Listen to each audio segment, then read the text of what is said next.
প্রথম কথা হলো গঠিত এই কমিশন এই জাতির চিন্তা চেতনা তাহজিব তামাদ্দুন এবং বিশেষভাবে আল্লাহ তাআলার আইনের বিরুদ্ধে অবস্থান নেওয়ার কারণে তারা প্রত্যাখ্যাত বলে আমরা ঘোষণা করছি।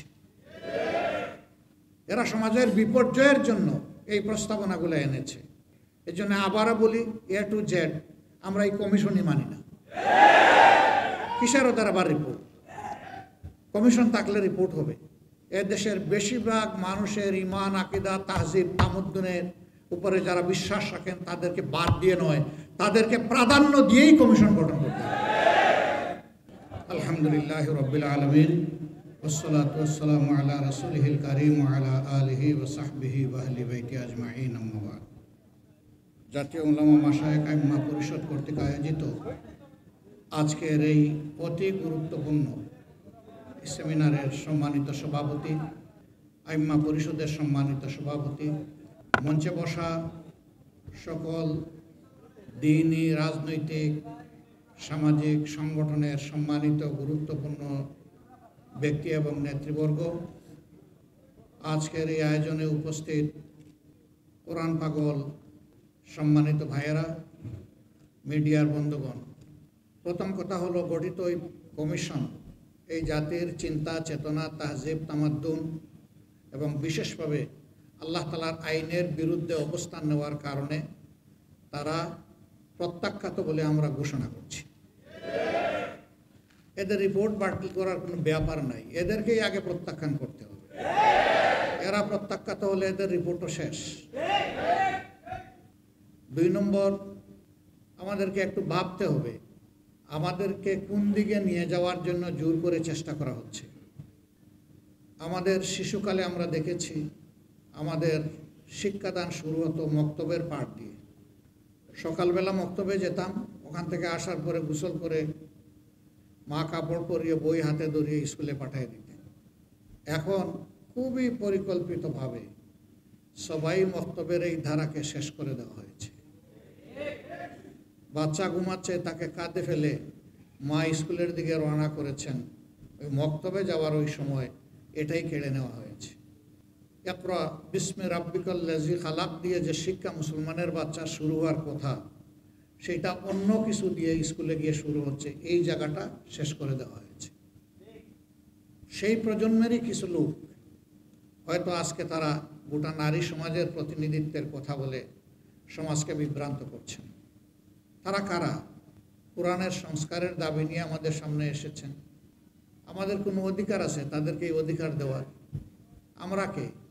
এই কোরআন আল্লাহ তাআলা নাজিল করেছেন এবং এটার হেফাজতের দায়িত্ব আল্লাহ স্বয়ং নিজে কবুল করেছেন। কিয়ামত পর্যন্ত কেউ এখানে কোনো পরিবর্তন আনতে পারবে না। এরা এত দুঃসাহস কিভাবে দেখালো যে বাংলাদেশে কোরআনের আয়াতেরা পরিবর্তন করে ফেলবে? হ্যাঁ, নিশ্চয়ই তাদের পিছনের কোনো শক্তি তাদেরকে উস্কানি দিচ্ছে। কেন এই মুহূর্তে উস্কানিটা কেন? এই সরকারের তো এটা এজেন্ডা হওয়ার কথা না। আরও বহু গুরুত্বপূর্ণ বিষয় রয়ে গেছে, ওগুলা বাদ দিয়ে ওগুলা নিয়ে কোনো কুল কিনারা নাই। হঠাৎ করে এটা সামনে নিয়ে আসা কেন? এর মূল কারণ, স্বাধীন বাংলাদেশে 54 বৎসরে মানুষ যা আশা করেছিল পেয়েছে তার উল্টাটা। এই সমাজকে বিভিন্নভাবে কুড়ে কুড়ে ধ্বংস করা হয়েছে। এখন এদেশের দিনদার ইমানদার যে শক্তিটা জেগে উঠেছে তাকে নিয়ে মানুষ নতুনভাবে স্বপ্ন দেখা শুরু করেছে। এই জায়গায় ইসলামী শক্তির মুখোমুখি আরেকটা শক্তিকে দাঁড় করিয়ে দেওয়া হচ্ছে, জনগণের দৃষ্টিকে ভিন্ন দিকে প্রবাহিত করার জন্য, নিয়ে যাওয়ার জন্য। অতীতের সকল চক্রান্ত এদেশের মুসলমানরা ঐক্যবদ্ধভাবে প্রতিহত করেছেন। ইনশাআল্লাহ এই চক্রান্ত টিকবে না, এটাও ভেসে যাবে ইনশাআল্লাহ। এরা শুধু আল্লাহ তাআলার কোরআন বিরোধী প্রস্তাবনা নিয়ে আসে নাই, এরা নিজেরা স্ববিরোধীও বটে। একদিকে তাদের ভাষায় তারা নারী পুরুষের সমান অধিকার চায়, আবার তারা বলতেছে সব জায়গায় এত% কোটা নির্ধারণ করতে হবে। তো এটা তো স্ববিরোধী হয়ে গেল না? অধিকার যদি সমান হয় কোটার প্রশ্ন আসবে কেন? যার যার যোগ্যতা প্রমাণ করে নিজ জায়গায় চলে যাও, তাইলে তো কোটার দরকার নাই। কোটা দেওয়া হয় পিছিয়ে পড়া বংশকে তাদেরকে সুযোগ দেওয়ার জন্যে। নারীরা এই দেশে পিছিয়ে পড়ে নাই। নারীরা আমাদের মা, আমাদের বোন, আমাদের কন্যা, আমাদের ইজ্জত এবং সম্মানের প্রতীক। এরা তার সব কিছু তছনছ করে দিতে চায়, পরিবারে পরিবারে এরা দাঙ্গা লাগাতে চায়। এখানে প্রস্তাবনায় ম্যারিটাল রেপ বলে একটা কথা এসেছে। রেপ তো রেপই, রেপ তো দুইটা অসৎ পুরুষ আর নারী যখন একত্রিত হয় বিবাহ বহির্ভূত পন্থায়, সেটার নাম রেপ হবে। বিবাহিত জীবনে রেপের প্রশ্ন আসলো কেন? এর মাধ্যমে স্বামী স্ত্রীতে ঝগড়া লাগিয়ে আমাদের আদালতগুলোতে এই মামলা দিয়ে পরিপূর্ণ করে দেওয়া এদের উদ্দেশ্য। এরা সমাজের বিপর্যয়ের জন্য এই প্রস্তাবনাগুলো এনেছে। এই জন্য আবারও বলি, এ টু জেড আমরা এই কমিশনই মানি না। কিসের ওদের আবার রিপোর্ট? কমিশন থাকলে রিপোর্ট হবে। যদি এই সংক্রান্ত নারীদের অধিকারের কোনো জায়গা যদি ক্ষুণ্ণ হয়ে থাকে, সেইটাকে যদি আবার সামনে আনতে হয়, তাহলে অবশ্যই এ দেশের বেশিরভাগ মানুষের ঈমান, আকীদা, তাহজিব, তামাদ্দুনের উপরে যারা বিশ্বাস রাখেন তাদেরকে বাদ দিয়ে নয়, তাদেরকে প্রাধান্য দিয়েই কমিশন গঠন করতে হবে। এই কমিশনে দুঃখজনকভাবে সেই রকম একজন নারীকেও রাখা হয়নি। এখানেই তো এটা পক্ষপাত দুষ্ট। আমরা এটা মানব না, আমাদের সাফ কথা, এটা মানব না আমরা। এর জন্য কোনো আন্দোলনে আমরা যেতে চাই না, কিন্তু যদি আমাদেরকে বাধ্য করা হয় অবশ্যই আমরা আন্দোলনে যাব। সম্মানিত ভাইয়েরা, আমি আমার দলের পক্ষ থেকে আজকের এই আয়োজনের প্রতি পূর্ণ সংহতি প্রকাশ করার জন্য এখানে এসেছি। ইনশাআল্লাহ আমরা হাতে হাত ধরে দিন এবং সমাজের সকল কল্যাণকর কাজ একসাথে করবো ইনশাআল্লাহ।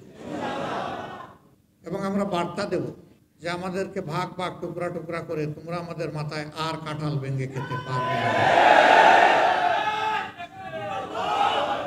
আল্লাহ তাআলা আমাদেরকে তৌফিক দান করুন।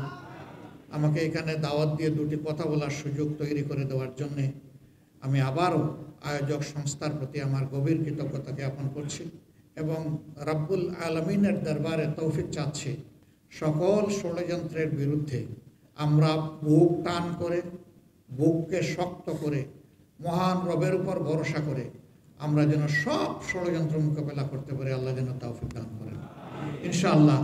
আগামীর বাংলাদেশ হবে ইনসাফের বাংলাদেশ, যার উত্থান ঠেকানোর জন্য আজকে এই সুরসুরে দেওয়া হচ্ছে সেই কোরআনের বাংলাদেশ। সবাইকে ধন্যবাদ। আসসালামু আলাইকুম ওয়া রাহমাতুল্লাহ।